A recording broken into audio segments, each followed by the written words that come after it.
Gracias. Más ustedes, queridos hermanos. Ahí está. Y desde el día de ayer empezamos con esta quinta semana y me atreví a compartirles uno de los subtemas más fuertes, quizás, pero más reales que se viven en la sociedad y en las familias. Y es el tema de la pastoral ante la violencia. Entonces, yo estuve insistiendo el día de ayer en que el planteamiento que yo hago es desde lo general, desde la sociedad, y mirar cómo eso afecta o incide en las familias de todos lugares, pero también de la iglesia. Y a veces yo soy cuidadoso porque entiendo que hay una tradición en nuestra iglesia que yo escuché muchos años atrás, cuando se decía, eso pasa allá afuera, acá dentro eso no pasa. Eso los hermanos decían muy regularmente. Pero cuando yo llegué a la iglesia en los años 80, entonces con el tiempo yo me fui involucrando, siendo un maestro de niños. Ahí me puso el pastor primero a trabajar, a colaborar. Yo le dije que yo quería servir en la iglesia y me mandó a dar clases con los niños, con una maestra que me enseñó a dar clases. Yo era muy nuevo, muy joven, de 19 años. Y luego me involucré con los jóvenes para ser un líder juvenil, y luego me hicieron obrero, y luego ya pude predicar en el púlpito, y luego ya me enviaron al seminario, y ahí me hice pastor y empecé a trabajar pastoralmente en los años 90, a partir de los 90. Y hasta la fecha, hermanos, yo me doy cuenta que ahora es más común. Lo que antes pasaba solo afuera, o a lo mejor era una manera de cubrirlo, no lo sé. Pero muchas de las cosas que antes decía, eso es afuera, hermano, pero dentro de la iglesia no. Ahora sí suceden muchas cosas. Pueden ser dos cosas. Pueden ser que la sociedad se ha pervertido tanto que ya nos ha influenciado. Puede ser también que antes se ocultaban muy bien los problemas y no era porque no son agradables y solo se ventilaban o se trabajaban muy poco hacia dentro de la iglesia. O puede ser también que ahora con tanta información, con tanto avance, ahora son más visibles los rasgos y síntomas de la violencia, porque antes no nos dábamos cuenta, ¿verdad? Y lo empezamos a trabajar desde el día de ayer. ¿Qué quiero decir? Por ejemplo, antes, en los años 60, 70, cuando a uno le pegaban los padres, es porque te pego porque te quiero, para que no te vayas mal. Y bueno, uno lo entendía, dice, bueno, está bien. Hoy en día esto no se puede hacer. En muchos lugares está penalizado que se pueda tocar a un niño o a una persona más vulnerable. Y de ahí que ya en el trabajo pastoral, en algún momento, en alguna reunión de líderes, acá en México, yo empecé a trabajar el tema, ya tiene algunos años, y lo he ido actualizando. Y cada vez que lo actualizo me sorprendo más porque los rasgos de violencia son más fuertes. Entonces, el día de ayer empezamos con este material y empezamos a hablar de estas características de cómo afecta a las familias. Hablamos en lo general, ¿verdad? De la violencia, cómo impacta la forma psicosocial, o sea, cómo conviven las sociedades. Las ciudades más grandes son más susceptibles a que existan rasgos de violencia por la sobrepoblación, por las necesidades que es más fuertes. Y luego también hablamos de las ideologías radicales que se dan en muchos lugares, donde las gentes toman posiciones muy radicales, cada quien defiende lo que cree y entonces se va violentando las cosas. Pero eso pasa en la sociedad. Y entonces después, ¿cómo afecta esto a las familias? Y entonces yo les presenté, cuando menos, tres tipos de violencia en las relaciones familiares, porque el tema general es la pastoral familiar, yo lo sé. Pero a mí me gusta ir ampliando el panorama siempre. porque vivimos una sociedad, no nos podemos aislar. Y aunque en la iglesia hacemos nuestro pequeño grupo y tenemos nuestras propias reglas y nuestro ambiente, pues no estamos ajenos a relacionarnos con personas, vecinos, familiares, amigos, y nos damos cuenta que esto que platicamos se aplica a la sociedad, claro, y en algunos lugares más fuerte, ¿no? La violencia está a la orden del día. Las noticias de la televisión y del internet ahora, de los periódicos, lo dicen todos los días, sobre todo en ciudades grandes como las que yo he vivido, que les he platicado, en Monterrey, Tijuana, y bueno, me toca visitar diferentes iglesias, diferentes ciudades visitando las iglesias, y pues me doy cuenta que las ciudades más grandes tienen más problemas de violencia. Aunque las ciudades pequeñas tampoco no están exentas, o sea, no nos salvamos, porque son personas, pero lo estamos trabajando a nivel de relaciones familiares.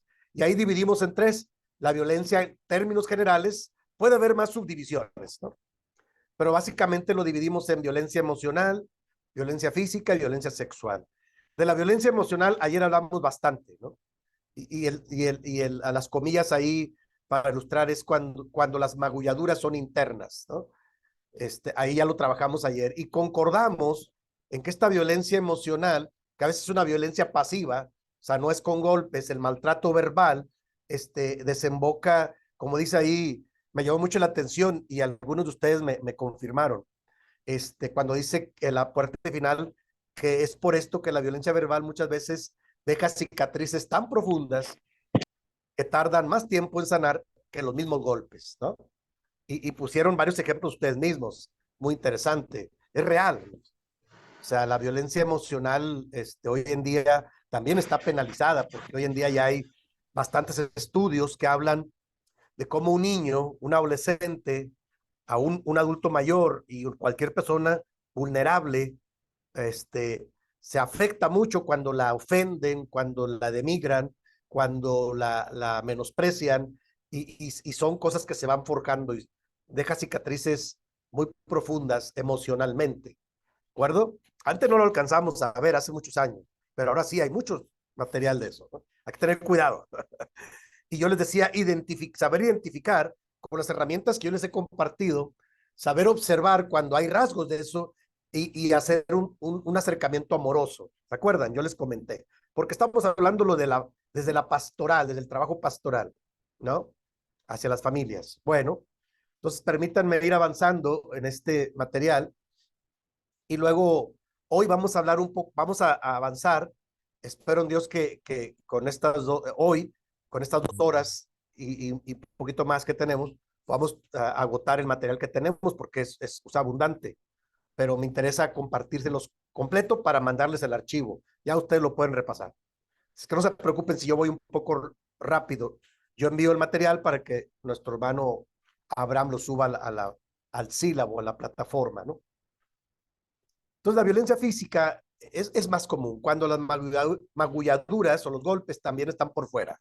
Este tipo de violencia se caracteriza por lastimar cualquier parte del cuerpo de una persona, con las manos, los pies o con cualquier objeto. El uso de la fuerza para ocasionar lesiones a la integridad corporal y a la salud de una persona es considerada violencia física. Lamentablemente, muchas personas utilizan las agresiones físicas como un mecanismo de control sobre sus víctimas para lograr sus objetivos. Este tipo de violencia se manifiesta en diferentes grados en cuanto a los daños ocasionados y habitualmente conlleva un daño sistemático y progresivo, ¿sí?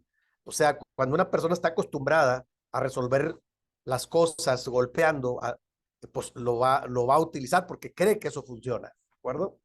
O sea, hay que tener cuidado, ¿no? Porque igual, si está penado, está muy penalizado el maltrato emocional, el maltrato físico, no se diga, ¿no? O sea, eso causa sanciones, ¿no? Entonces, las víctimas más comunes son las mujeres, los menores, los ancianos y las personas con alguna discapacidad. ¿Por qué? Porque las otras personas se pueden defender en algún momento. Pero las víctimas más comunes tienen que ver, aunque hoy en día hay mujeres muy fuertes, ¿eh? Déjenme les digo, estoy sorprendido, ¿no? La otra vez iba yo en un viaje y estaba viendo pues, unos documentales y me encontré un documental de una mujer que es como boxeadora, tiene un nombre esa disciplina. Y entonces me di cuenta que era de las mujeres más fuertes, como golpeadoras, pero tenía toda una historia, porque el documental hablaba de toda una historia. Era una mujer que había sido humillada desde muy niña, que venía de una sociedad muy agresiva en Europa, y cuando ella empieza a crecer, se defiende y se hace una boxeadora profesional. Tiene un nombre, no lo recuerdo. Este, y entonces se entrena, se prepara y resulta que es de las mujeres más fuertes del mundo y más agresivas y más peligrosas, porque sabe pelear y está entrenada para eso. Entonces, pues, pero la historia de ella es muy triste, cómo era una niña que era menospreciada por tener sobrepeso, y cómo en la cultura donde ella creció era un poco maltratada. Y eso pasa mucho hoy en día, ¿no? O sea, el, el, el famoso feminismo surge cuando hay machismos, es una contraparte, es una reacción de las personas para no permitir que sean ofendidas o maltratadas, ¿no? Bueno, ahí está. Entonces, de la violencia física no hablamos tanto porque eso es muy común. Solo digo que, como dice ahí, hermanos, tiene que ver con que una persona, dice ahí, el que una persona dependa económicamente, moral y emocionalmente de otra, en ocasiones facilita que esta última, o sea, esta persona abuse de su autoridad o su fuerza, ¿no? Entonces, eso es como alrededor un ambiente que se va generando cuando una persona depende de otra, ¿no? Este, y lamentablemente, antiguamente, acá en México, no sé, allá había un dicho muy triste entre las mujeres, que eran, decía, mujeres codependientes y muy débiles. Había un dicho, entre las mujeres que decía la mujer al hombre, este, pégame, pero no me dejes, ¿verdad? Así como, y eso se convirtió en eh, una manera de justificar que las mujeres reaccionaran, como diciendo, no nos vamos a dejar, no lo vamos a permitir, porque eso era común en los años, no sé, 50, 60. Entonces las mujeres reaccionan y se va forjando el famoso feminismo acá. Hoy en día ya hay marchas y hay derechos humanos y hay movimientos que llegan al otro extremo también, ¿no? Este asunto del feminismo piensan que todos los hombres somos iguales y no somos iguales, somos parecidos. ¿De acuerdo? O sea, yo creo que tanto como un hombre y una mujer, todos podemos cambiar y mejorar. No quiere decir que todos somos iguales, pero ese también era un dicho. Todos los hombres son iguales, decían las mujeres. Y un día yo escuché eso cuando era muy joven y le dije a una persona, momento, no, no somos iguales. No puedes juzgar antes de conocer a las personas. ¿Qué pasó? Digo, sí entiendo que hay muchos ejemplos y muchos casos, pero no todas las personas somos iguales, ¿de acuerdo? Y ya se frenó la persona, dijo, bueno, bueno, está bien. Dijo, no, conócenos, ¿verdad? No generalices, les dije yo, porque pues nos pasas a afectar a todos, ¿no? Estaba hablando de la iglesia allá adentro, ¿eh? O sea, a lo mejor afuera sí, no sé, la sociedad, pero yo le decía, no, dentro de la iglesia conoce, no puedes decir eso, porque los que estamos en Cristo hemos ido creciendo y estamos conscientes de que hay que mejorar. Entonces, yo defiendo también mis derechos. O sea, que no generalicemos porque eso genera lo otro, lo contrario. O sea, cuando las mujeres dicen, todos los hombres son iguales y todos son golpeadores y todos son malos y abusivos, entonces nos etiquetan en una manera a nosotros en que pues ya estamos vulnerables también, porque nada más con voltear a vernos ya nos juzgan, y no me parece tampoco correcto. Los hermanos van a decir amén.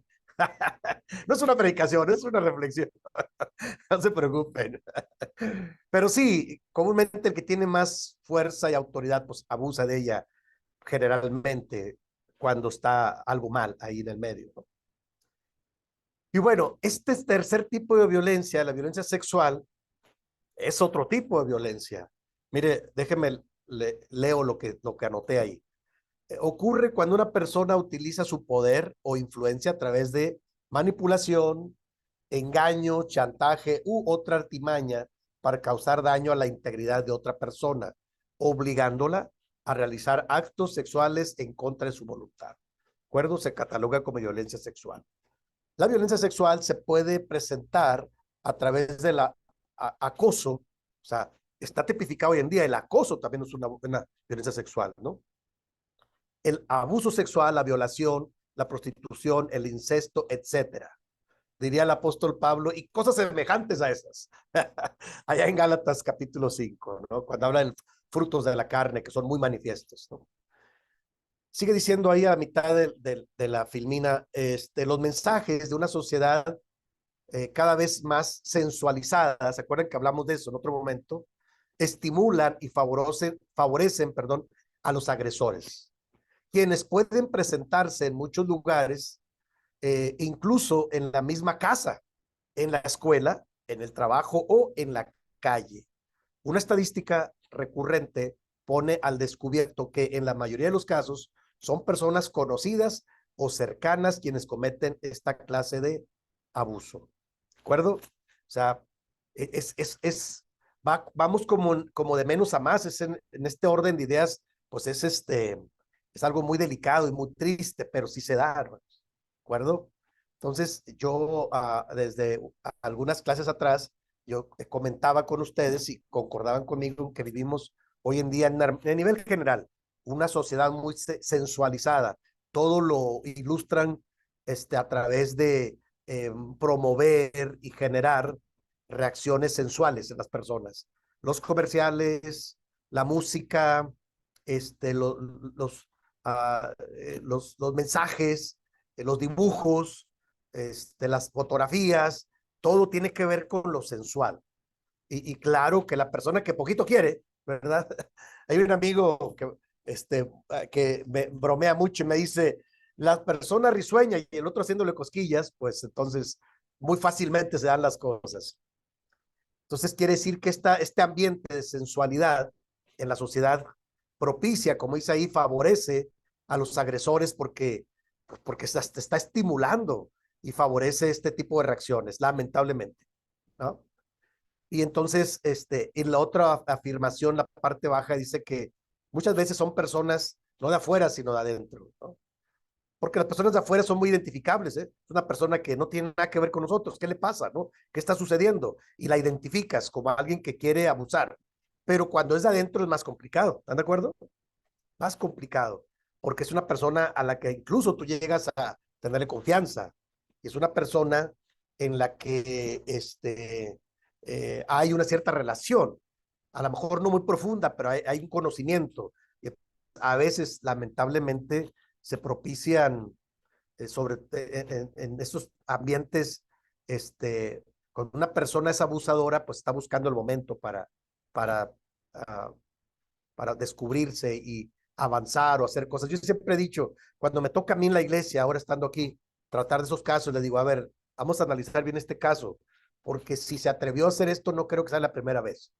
Si lo hace con mucha facilidad y con mucha naturalidad, es porque ya lo ha hecho otras veces y algunas veces les ha funcionado o no lo han denunciado. Cuidado.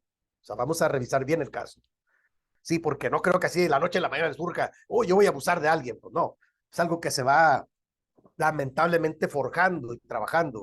Y la persona cuando le funciona, pues se frena, pero luego lo vuelve a repetir porque ya piensa que le funcionó o piensa que va a salir impune. Y claro que no. O sea, la palabra dice que no hay nada oculto que no haya de ser manifestado. ¿Están de acuerdo, hermanos? Entonces, el problema es que con este tipo de violencia es muy penoso, muy vergonzoso. Nadie va a decir, o bueno, difícilmente alguien va a decir, hermano o hermana, sufro violencia sexual. Pues no, claro que no es sencillo. Yo lo entiendo. Por eso ahorita vamos a la parte final, al abordaje pastoral. Tiene su procedimiento, hermanos. No se preocupen. Solo estamos señalando ahorita las características y cómo se le llama a esto, porque hay que llamarle por su nombre, ¿no? Mire, dice ahí, los daños a la integridad de las personas abusadas son tanto físicos como emocionales. En el caso de la sexualidad son las dos cosas. ¿Se dan cuenta? Se conjuga lo físico y lo emocional. Una persona abusada sexualmente está doblemente siendo abusada, ¿de acuerdo? Lo emocional y lo físico, porque es a fuerzas, es violentada la persona. Dice, y la gran mayoría de los casos son ocultos por temor, vergüenza o falta de orientación, ¿de acuerdo? Eso es algo real, ¿no? Pero como dije, no es tan agradable este, contarlo, reconocerlo o decirlo, ¿no? Incluso pedir ayuda, no debe ser tan agradable, lamentablemente. Déjenme les doy un dato aquí.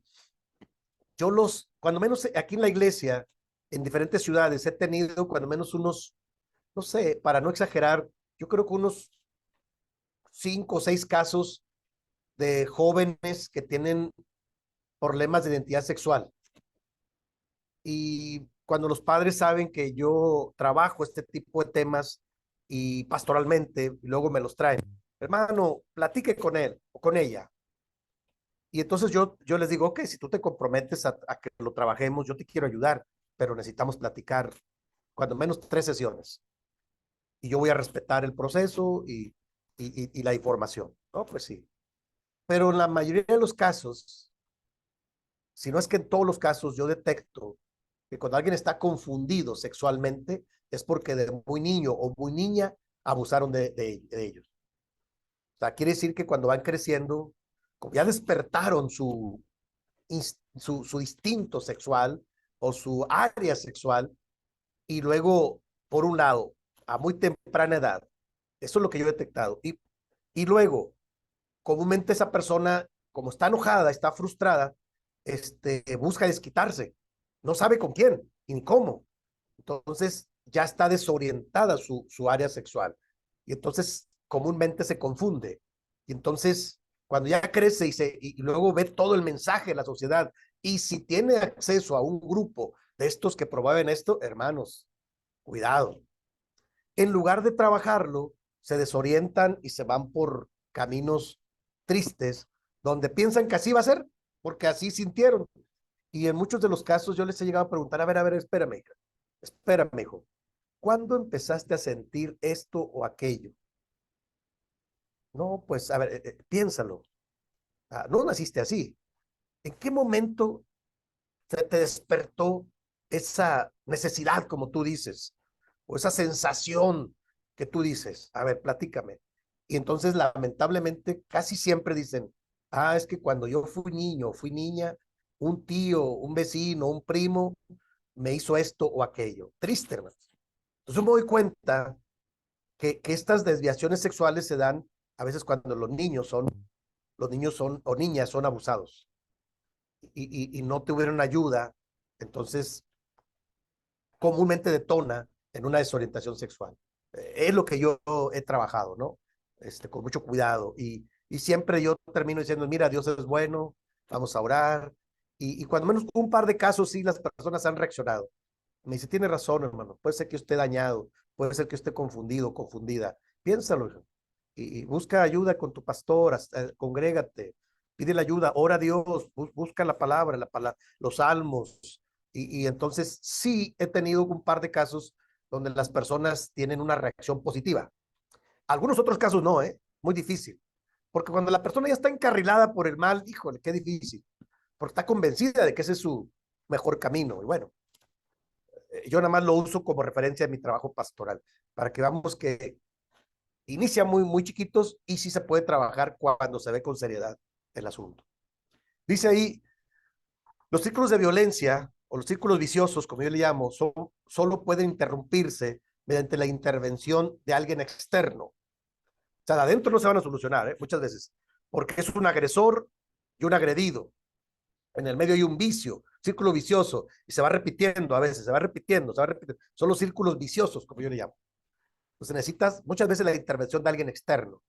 Sigue diciendo ahí, esta intervención puede provenir del círculo de familiares y amigos.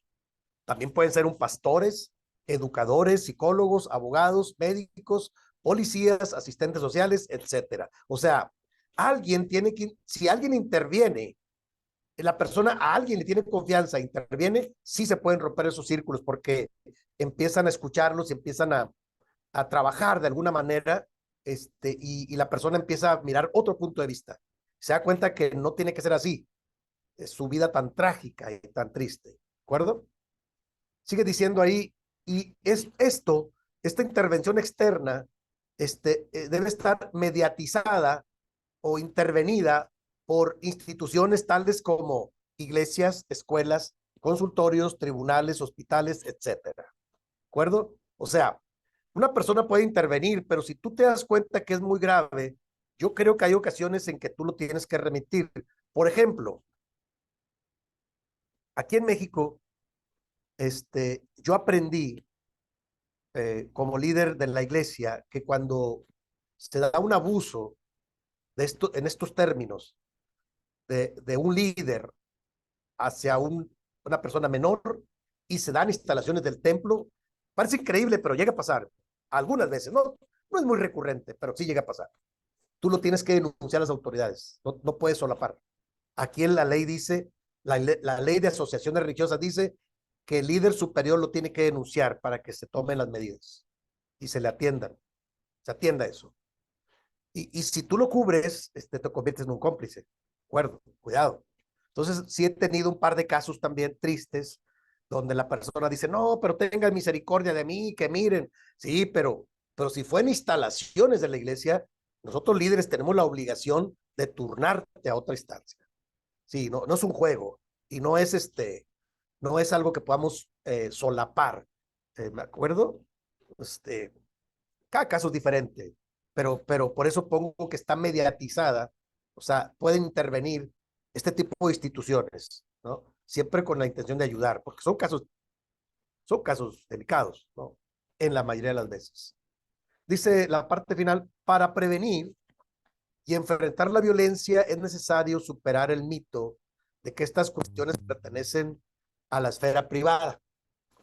Resulta fundamental implementar un abordaje serio e interdisciplinario y concentrar los esfuerzos de las diferentes instituciones que brindan asesoramiento y apoyo a las personas involucradas. Fíjese la parte final lo que dice, tanto a las víctimas como a las personas victimarias. ¿De acuerdo? Cuidado con eso, hermanos, porque somos muy dados a nosotros querer hacer justicia humana. Y cuando nos damos cuenta de estos, no, pues qué barbaridad. Y entonces a la persona que por alguna razón cayó como un abusador o abusadora, también puede ser mujeres, al victimario pues se le sataniza y a la víctima pues se la atiende. Entonces aquí lo que yo he aprendido de manera más profesional es que se deben de atender las dos partes, las víctimas como los victimarios. Las instituciones los turnan a terapia, a trabajo, para poder superar este tipo de cosas, ¿de acuerdo? Entonces, ¿cómo ven, hermanos?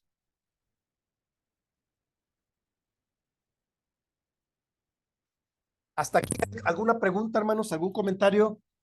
¿Vamos bien? ¿Qué opinan? Vamos avanzando con el material. Les dije que es un material un poco extenso. Todavía tenemos un par de subtítulos. Pero estamos hablando en este apartado de violencia sexual. Yo lo abordo con un poco de cuidado, con algunas pautas para intervención. Ahorita vamos a ver algunas pautas pastorales, pero esto es lo correcto que debe hacerse cuando llega a suceder. No es nada agradable, la verdad, pero, pero es más triste que nadie haga nada. ¿Están de acuerdo? Que alguien se dé cuenta y no haga nadie nada. Eso es más triste, ¿no? Entonces, eh, hasta aquí, ¿vamos bien, hermanos? ¿Alguna pregunta, algún comentario, hermana? Adelante. Sí, el ver, hermanos, que como dice usted, es muy delicado, tanto ver la violencia dentro de la iglesia, en lo sexual, a veces las hermanas no tienen más en las mujeres, no tienen ese valor de externarlo o de decirlo, ¿verdad? De comunicarle a alguien, ya que se da mucho el uso de la intimidación dentro de del entorno familiar. Atemorizan a las hermanas utilizando, a veces las miran como diciendo, llegando a la casa, o con las acciones, los gestos, o cuando están en casa al pelear con ellas o al tener ese abuso hacia la mujer, el romper cosas, ¿verdad? Destruir las pertenencias, el maltrato con los hijos, en todo se da, pero también dentro de tanto lo físico y lo sexual, el uso de la fuerza, ¿verdad? Y las amenazas, hacer que ellas, las amenazan, hacen cosas que las lastimen, las amenazan con abandonarlas, o como decía usted, ¿no? En México se ve mucho porque hay mucho machismo allá en México. O algunos, ¿verdad? También a mí me tocaron casos, como usted sabe que estuve trabajando allá en México con la femenil en el distrito y había hermanas que incluso su pareja les amenazaban con suicidarse o con abandonarlos o quitarles sus hijos. Ujú. Entonces, o también las amenazaban y si ellas tuvieron un poco de valor, hubo una hermana que denunció a alguien y a uno de ellos y entonces ya estando ahí el amenazar que retirara la denuncia en contra de él. Entonces, todos esos actos que se dan, pues no solamente fuera, se dan y son muy frecuentes dentro de la iglesia. Y desafortunadamente, como decía usted, no hay siempre alguien, un valiente que les defienda o que les asesore o que les acompañe en ese proceso. Entonces, la materia porque vemos la realidad de la iglesia, o sea, lo enfocado a la iglesia, a lo que estamos viviendo en nuestros tiempos, es difícil porque la violencia se ha desatado mucho. Incluso hasta el abuso en el maltrato económico, donde no dejan, ¿verdad? Trabajar a la pareja o les niegan el que ellas puedan tener, puedan ser como independientes, poder generar economía, tampoco, porque es una violencia que hacen en contra de la mujer. O sea, y también de los hombres, porque es por igual, tanto uno como otro. Pero creo yo, hermano, que hay mucho trabajo que hacer en nuestra sociedad, en nuestra iglesia y en todo lo que nos rodea, podemos nosotros como hijos de Dios poner un granito de arena. Y yo creo que todo esto que estamos viendo y estamos recordando, que fuimos llamados con un propósito. Y yo creo que nosotros vamos a hacer la diferencia para el mundo que está sufriendo. En este caso, lo que es abuso sexual, la violencia que se están generando en las familias y que nosotros podemos hacer algo para que las familias llegue Cristo a sus vidas y que Dios pueda reconciliarse, ellos se puedan reconciliar con Dios y puedan tener una vida tranquila en Dios. Lo creo así de todo corazón. Sé que estas enseñanzas que Dios nos está permitiendo vivir, Dios nos va a usar su conocimiento que nos da a nosotros para que podamos ponerlo por práctica. Gracias, hermana. Muchas gracias. Sí, hermano, son cosas reales, ¿eh? Yo desde mi primer pastorado en los años 90 en Tijuana, este, saben que la primera iglesia que yo pastoreé, de repente empecé a analizar y me di cuenta que tenía yo 6 familias, este, y madres solteras. O sea, nada más estaba la mamá del papá, no, porque son ciudades de frontera con Estados Unidos. Y yo dije, algo tengo que hacer aquí para ayudarlos. Y a algunos se les ayuda, pues consiguiendo un lugar para vivir, a otras consiguiendo trabajo, a otras asesorándolos con alguna persona. Yo las llevé y le dije, mira, te llevo la Procuraduría de Derechos Humanos, tú aquí está, platícales todo lo que vives. O sea, ayudar de diferentes maneras. Acá en Morelos, yo tuve cuando menos un par de casos, me tuvimos que esconder a alguna hermana con sus hijos porque el marido decía que los iba a matar. Y, y, a- y acá, déjenme les digo que acá en Saltillo, Coahuila, tenemos una institución de una hermana de la iglesia, una doctora, la doctora Rosy Salazar, no sé si la conozcan algunos, pero hace muchos años, platicando de esto, me dice, hermano, hay que hacer algo. Ella es una doctora, una médico ya pensionada, y forjó ella Luz y Esperanza. Luz y Esperanza es una asociación civil en México, es un refugio para familias violentadas. Y a mí me mostró su oficina, yo sí conozco el refugio, es algo secreto. O sea, es una casa en una colonia y tienen todos los cuidados, pero ahí reciben familias que son violentadas, que están en peligro. Y yo conozco, todavía sigue funcionando. Ella ya lo elevó a nivel de asociación civil, ella sigue trabajando con personas violentadas. Y inició hace muchos años platicando de todas estas experiencias pastorales. Ella es miembro de la Iglesia de Dios, acá en la ciudad de Saltillo, y ella forjó Luz Esperanza, ahí sigue trabajando, Rosa. Y a mí me tocó conocer su proyecto y canalizarle a algunas personas también cuando están en peligro serio de la vida.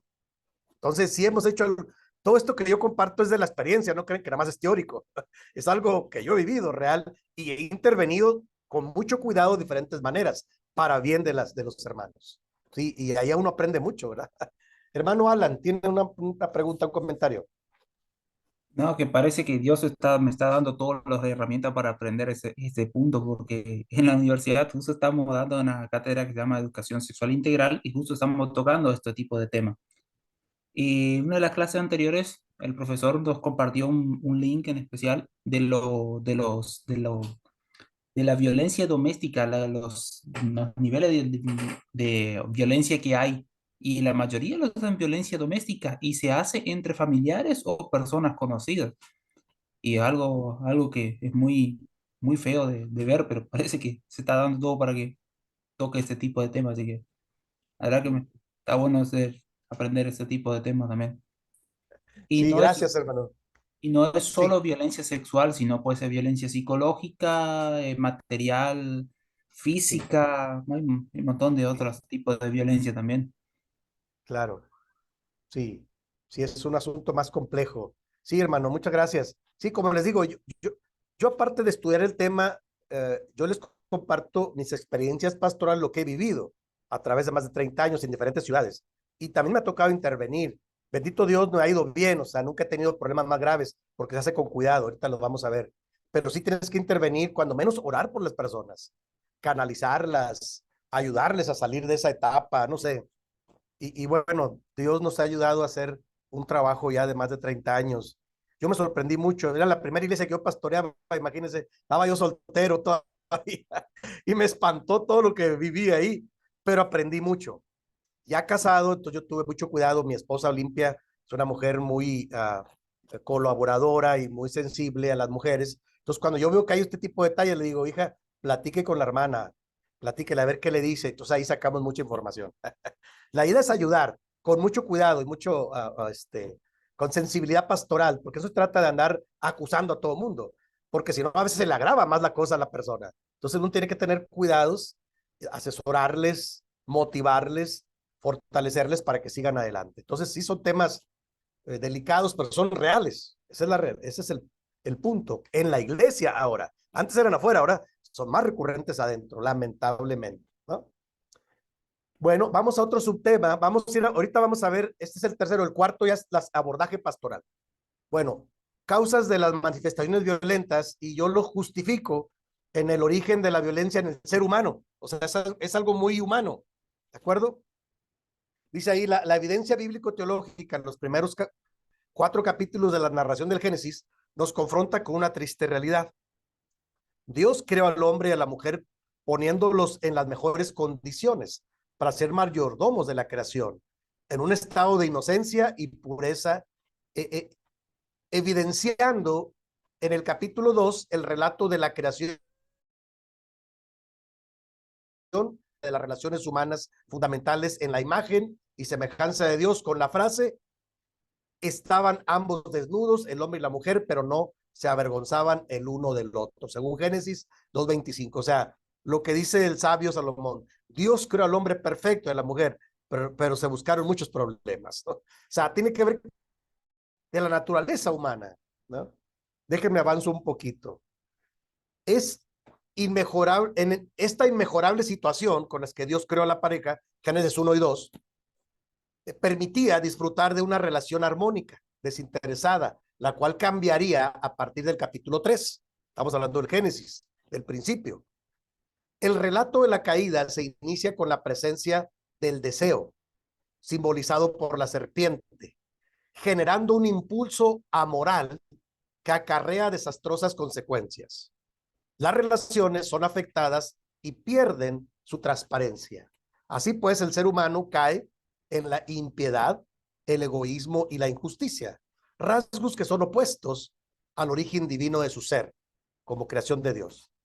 El hombre culpa al deseo, al prójimo y a la divinidad y se niega a asumir su propia responsabilidad, iniciando el capítulo 4 con el primer asesinato. Tendríamos que dimensionar entonces las consecuencias de la humanidad caída y así entender la incapacidad del hombre para bien relacionarse con su prójimo. O sea, ¿dónde origina todo este asunto de maldad, violencia? Hermanos, en el mismo Génesis, ¿no? Tristemente, para que no nos espantemos, digo, no es algo nuevo, lamentablemente es algo que desde el principio del texto bíblico nosotros vemos. Entonces yo lo relato así, Génesis 1, 2 y 3 y 4, lo relato de una manera sintetizada, ¿no? Claro, auxiliado por algunas lecturas que pude hacer, para no divagar, sino ser muy precisos, ¿sí? De lo que dice el texto bíblico y las consecuencias que acarreó, ¿de acuerdo? Entonces, vamos al siguiente punto, el ser humano y el manejo de los sentimientos. Déjeme le digo, bueno, todavía tenemos 10 minutos antes del receso. Vamos a hablar ahora del ser humano y el manejo de los sentimientos, ¿sí? Nuestra forma de reaccionar ante las diferentes situaciones de la vida depende de otras, entre otras cosas, en gran manera, viene la pregunta ahí, ¿qué tan satisfecho estoy con mi vida y la forma en que la cuido? O sea, reaccionamos, hermanos, ante las diferentes situaciones dependiendo del ambiente en que estemos. Y la pregunta clave aquí es, ¿qué tan satisfecho estoy con mi vida y la forma en que la cuido? Y de ahí dependen mis reacciones como ser humano, mi naturaleza humana, ¿están de acuerdo? Dice la parte baja, nuestros sentimientos entonces están asociados íntimamente con nuestras necesidades, ¿están de acuerdo? O sea, comúnmente reaccionamos ante las necesidades que tenemos. A veces es un acto inconsciente, son las secuencias de ajuste de nuestro cerebro, es la parte química. Y digo, yo lo sé porque como estudiante de psicología me quedé en esta materia, bases biológicas de la conducta. Y me doy cuenta que algunos reaccionamos muy biológicamente. Y solo el Espíritu de Dios nos capacita para actuar diferente, hermanos. Pero bueno, ahorita déjenme les presento el siguiente recuadro. Esto nos puede ayudar un poco, hermanos. Es una síntesis de una capacitación que yo tomé hace mucho tiempo. Yo me tuve que ir a un curso, para poder entender mis sentimientos y cómo reaccionar y cómo tener control de mis sentimientos. Por ahí hay un libro que se llama Temperamentos controlados por el Espíritu Santo. Déjeme ver si lo encuentro por ahí. Tiene muchos años que lo leí.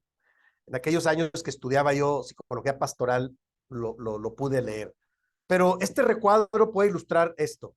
La parte de arriba dice, cuando sientes dos puntos, enojo, tristeza, miedo, alegría, dice, tú necesitas aceptación, reconocimiento, justicia, vínculos cálidos, seguridad, estructura, gozar de la satisfacción de tus necesidades, y déjeme lo explico más detenidamente. En términos generales, hermanos, hay un estudio acerca de por qué reaccionamos como reaccionamos.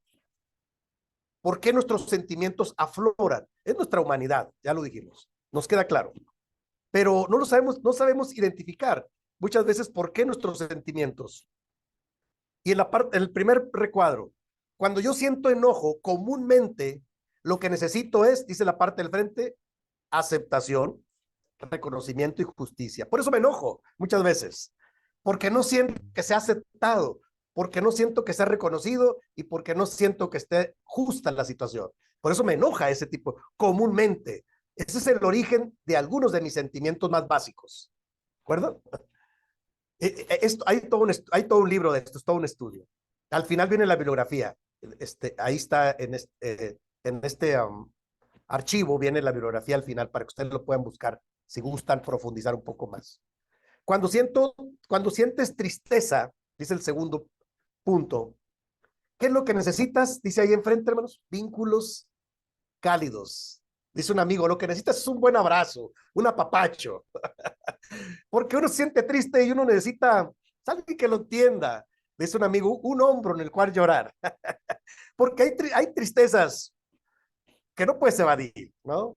Porque alguien falleció, porque tuviste una pérdida, porque te sentiste incapaz. O sea, son sentimientos que afloran, pero tenemos nosotros que trabajar e identificar un poco por qué me siento como me siento.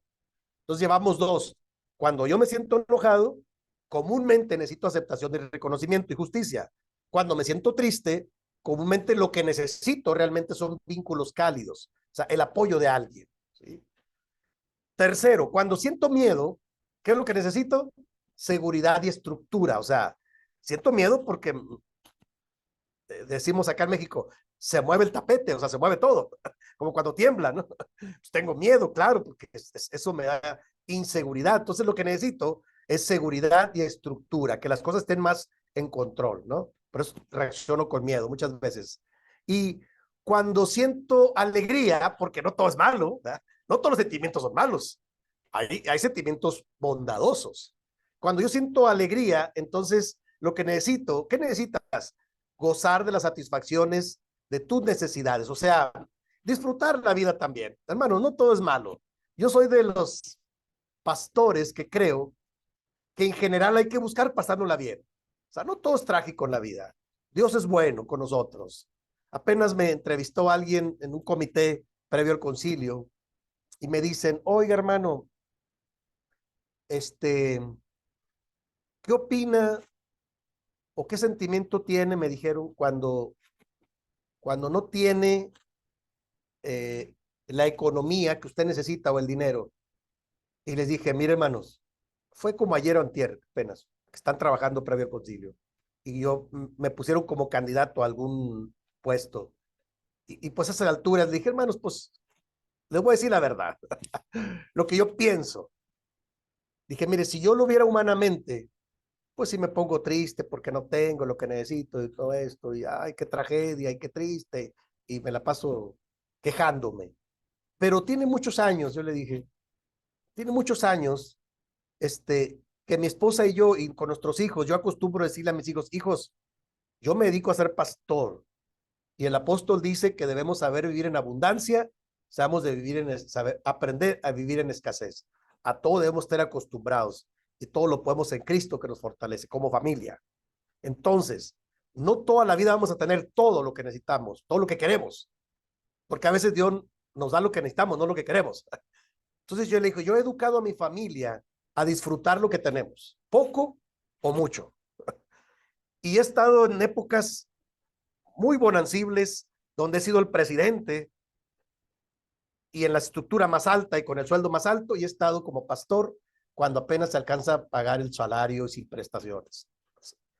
Pero créanme, les digo, hermanos, que yo aprendí a disfrutar la vida en Cristo.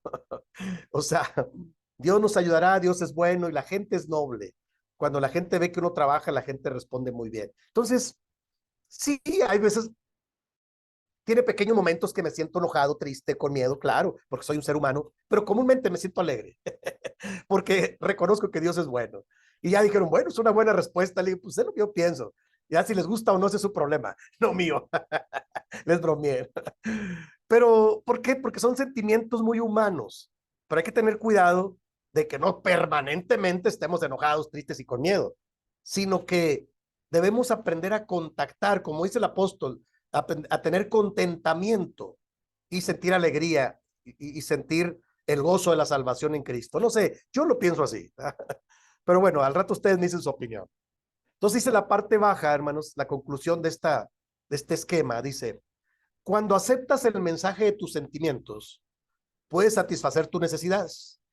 Cuando satisfaces tus necesidades de forma adecuada, te sientes fuerte y contento. Y cuando te sientes fuerte y contento, eres capaz de cuidar de ti y de los demás. Considérenlo. Eso lo rescaté, ya ni me acuerdo de dónde, de qué escritor, de tantas cosas que leo. Pero se me hizo muy bonito. ¿De acuerdo? Embona mucho con el mensaje cristiano. Entonces, el subtema es el ser humano y el manejo de sus sentimientos. ¿De acuerdo, hermanos? Entonces, es algo muy humano, pero es algo que tenemos que aprender a manejar. Yo lo ponía como ejemplo en la clase pasada. Los varones contactamos mucho con el enojo. Entonces, cuando su esposo o su esposa, hermano, está enojado, ¿qué necesita? Aceptación, reconocimiento. Entonces, hay que saber cómo manejar las emociones. Las emociones no nos pueden manejar a nosotros, porque son humanas.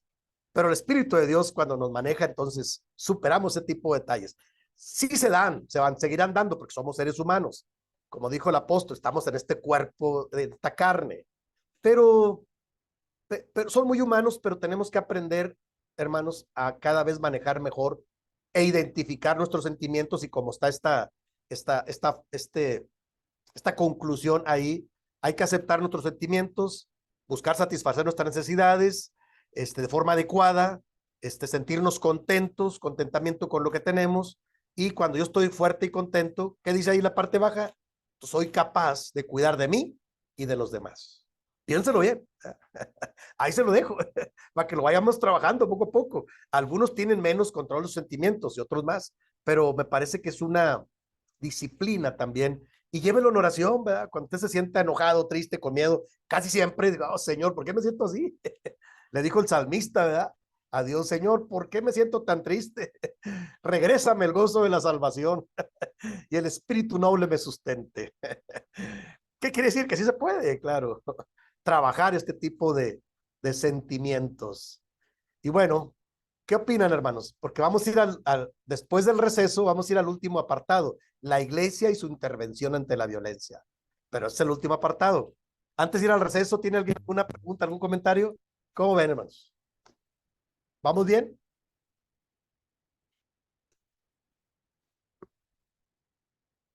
Espero en Dios que esto ayude un poco, pero ahorita vamos a la parte final, ¿verdad? Después del receso. Me parece que es a donde queremos llegar todos, ¿verdad? ¿Qué hace la iglesia para intervenir ante esto? Tiene su procedimiento, hermanos, porque si lo hacemos desmedidamente, si lo hacemos descuidadamente, en lugar de ayudar, podemos afectar. ¿Están de acuerdo? Pues yo he tenido mucho cuidado de pedirle a Dios, Señor, sí quiero intervenir, pero tú dame la sabiduría cómo. No quiero emproblemar más a la familia, quiero ayudar.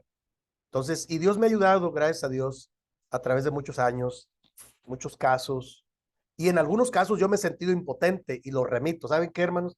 Sí le he dicho a un par de familias, hermanos, yo me siento, en este caso, me siento rebasado por esto y lo voy a canalizar con una persona profesional. Sí, sí, porque hay que tener la humildad para decir, hermanos, este caso está muy fuerte. Entonces, una vez le dije a una persona, yo me siento incompetente para este caso y lo voy a remitir a otra persona que creo que tiene más preparación y más herramientas, sobre todo médicas, porque la parte médica es más delicada, y entonces lo he remitido. Sí, claro, o sea, no pasa nada, hermanos. Uno tiene que medir sus alcances, pero yo propongo un abordaje de primera instancia, o sea, sí podemos hacer algo, ¿verdad? Y con la ayuda de Dios podemos, como dijo la hermana Lucy, ser de bendición para los demás. Claro, eso es lo que anhelamos, ¿no? Ser como instrumentos en las manos de Dios para bien de las personas y de las familias. Pero son temas fuertes, o sea, y yo me atrevo a compartírselos porque ustedes ya son de tercer año. Se dieron cuenta, no se los compartí el primer año. Dije, no, tienen que ser un poquito. Pero ahorita ya, se van. De por sí uno se enfrenta con el mundo real, pero creo que vamos de menos a más y vamos en un proceso de discipulado, de crecimiento y ojalá y todo esto ayude. Sí, sí, yo trato de dosificar las cosas, ¿de acuerdo? De acuerdo al grupo que me toca. No siempre yo doy todo lo que sé porque yo sé que hay que tener cuidado en ocasiones. Pero no, ustedes ya aguantan bastante. Ustedes son gente más madura, más comprometida con la iglesia. Por eso me atrevo a tocar casos reales ya, ¿verdad? No, si fueran gente que va iniciando, a lo mejor me frenaría un poco más. No crean que no. Pero no, pues ustedes ya estamos en confianza. Creo que puede ser bien, ¿verdad? Primeramente Dios. ¿De acuerdo, hermanos? ¿Vamos bien? ¿Algún comentario, alguna pregunta antes de ir al receso? Mucho Porque halago, ya, pastor, ¿eh? Mucho mande. halago a los alumnos, muchos halagos alumnos, a los alumnos de tercero, ¿eh? Es para que Muchos se motiven, hermano. mimos, Es para que se para motiven a que, leer. para que no nos enojemos, eso es. Así es. Para que no contacten con sentimientos negativos, sino con positivos. ¿Están de acuerdo? Claro que sí. ¿Cómo No, ven, y hermanos? sí ¿Vamos bien? Sí. tienes razón, hermano, porque la mayoría de los que están, que toman clases, la mayoría están en liderazgo y ya tienen experiencia porque me imagino yo que están viviendo o están pasando por una circunstancia de que estén acompañando a alguien que esté en este tipo de violencia. Ujú. Entonces, sí, sí, Sí, sí. sí, sí, sí, yo sé, hermanos. Yo, aunque no opinan mucho, yo intuyo el hecho de que ustedes sean miembros ya de años, estén comprometidos y estén ya en este grado y que estén ahí en ello, claro que viven muchas cosas en las iglesias. A mí lo que se me Sí. hace triste es que a veces no sabemos qué hacer, ¿verdad? Porque nos rebasan. Entonces siempre yo trabajo en decir, Señor, ¿cómo ayudo yo a alguien más para que tenga cuidado? Y entonces yo me he propuesto documentar y escribir y para capacitar a los que vienen siempre detrás. Porque pues yo ya, digo, no, pues ya tuve títulos y puestos, ya realmente me preguntaban, ¿no? En el comité, le dije, hermanos, yo, ¿cuál es tu interés? Me dijeron, hermano, mi interés es servir a Dios. Yo ya los puestos y los títulos ya los tuve, güey. No se preocupen. Es lo de menos para mí. Créanmelo, le dije yo. Pero pues cuando me lo dan, pues yo lo asumo con responsabilidad, pero no, no es por ahí, digo. No, yo quiero servir a la iglesia, servir a Dios y a la organización a la que me ha dado oportunidad de tener una carrera y de crecer. Y sigo preparándome, pero me interesa mucho ayudar a otros líderes para que también vayan creciendo y sean de bendición de ahí donde están. Entonces yo confío mucho en que todo esto le va a ayudar mucho a todo el grupo, porque sí, no es agradable andar comentando este tipo de cosas. Yo sé que, y luego como está grabando, pues no crean, sí, tú, yo dije, no, pues están frenaditos, ¿verdad? Están cuidadosos. Está bien, pero la realidad a la que uno se enfrenta en las congregaciones y en la sociedad es más cruel. Pero primero Dios, creo que algo se puede hacer, ¿no? Yo lo sé muy bien. Entonces no se preocupen, ¿verdad? Yo los entiendo. ¿De acuerdo?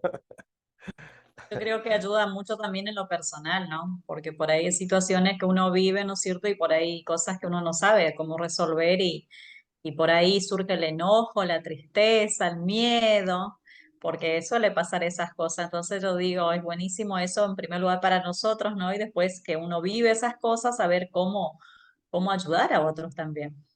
Claro, claro, así es, esa es la idea, que nos sirva a nosotros mismos. Yo siempre cuando trabajo con grupos les digo, hermanos, esto que yo voy a compartir, yo lo he aplicado primero a mí, no crean que no, ¿eh? Yo me lo aplico a mí y luego ya lo comparto, porque uno debe tener esa congruencia y eso enriquece mucho. Yo me preocupo mucho cuando alguien comparte desde lo intelectual. Hace poco escuché a alguien que decía el discipulado, dice, bueno, los que discipulan, hagan esto. Le digo, no, hermano, pues sí, nunca he tenido la experiencia de discipular a nadie, se ha perdido de mucho, porque es todo un proceso de acompañamiento y de trabajo pastoral. Pero bueno, lo respeto, ¿no? Entonces yo tengo cuidado de estos detalles. Mucho de esto que yo leo, lo adapto a la iglesia, lo medito y pienso cómo presentarlo a la iglesia. Porque los escritores, hay mucha información, pero creo que tiene que adaptarse y digerirse para transmitirse a la iglesia. Esa es una convicción que yo tengo, ¿verdad? Pero bueno, ahí vamos. Vamos a ir al receso por lo pronto, ¿les parece? Vamos a descansar 10 minutos y regresamos a la parte final de este subtítulo, que es la intervención de la iglesia ante este tipo de situaciones. ¿Qué es lo que yo propongo? Y a lo mejor ustedes me proponen algo más y hasta lo enriquezco, ¿verdad? Yo confío mucho que los grupos siempre pueden aportar también bastante. No solo es enseñar, sino recibir también. Claro que sí. ¿De acuerdo? Entonces vamos al receso, hermanos.